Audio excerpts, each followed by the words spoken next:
నమస్తే, welcome to YoYo cine talkies. సెలబ్రిటీల వ్యక్తిగత జీవితాలకు సంబంధించి ఎప్పుడూ ఏదో ఒక వార్త వైరల్ అవుతూనే ఉంటుంది. ముఖ్యంగా పెళ్లి విషయంలో నిత్యం ఒక న్యూస్ ట్రెండ్ అవుతుంది. పలానా హీరోయిన్ పలానా హీరోతో ప్రేమలో ఉందని, త్వరలో వారు పెళ్లి చేసుకోబోతున్నారనే వార్తలు తెగ వినిపిస్తూ ఉంటాయి. సోషల్ మీడియా వచ్చిన తర్వాత ఇది మరింత ఎక్కువైంది. తాజాగా ఇలాంటి ఓ వార్త నెట్టింట తెగ ట్రెండ్ అయ్యింది. అదే మెగా హీరో సాయి ధరమ్ తేజ్ వివాహం గురించి.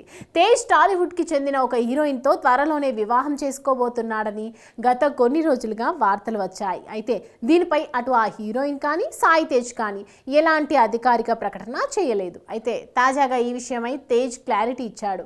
ఉషా పరియనం సినిమా ప్రీ రిలీజ్ ఈవెంట్కు చీఫ్ గెస్ట్గా హాజరైన ఆయన పెళ్లి ప్రేమ అంటూ జరుగుతున్న చర్చపై స్పందించాడు.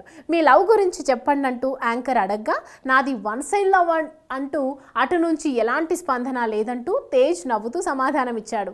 ఒకవేళ ఎవరైనా అమ్మాయి నచ్చి మాట్లాడేలోపు మీకు పెళ్లి అయిపోయిందట కదా అనే సమాధానం వస్తుంది.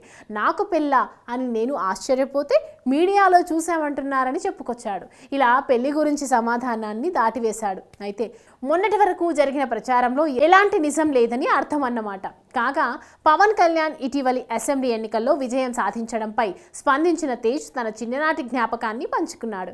ఈ విషయమై ఆయన మాట్లాడుతూ, బాల్యంలో నేను ఓ టోర్నమెంట్లో ఓడిపోయా, చాలా బాధపడుతూ ఇంటికొచ్చా. ఆ సమయంలో మామయ్య పవన్ భరోసా ఇస్తూ, ఒక్కసారే కాదురా, నువ్వు 10 సార్లు ఓడినా పర్వాలేదు, కానీ ఆట బాగా ఆడాలని చెప్పారు. ఆ రోజు ఆయన ప్రోత్సాహంతో తర్వాత విన్ అయిపోయా.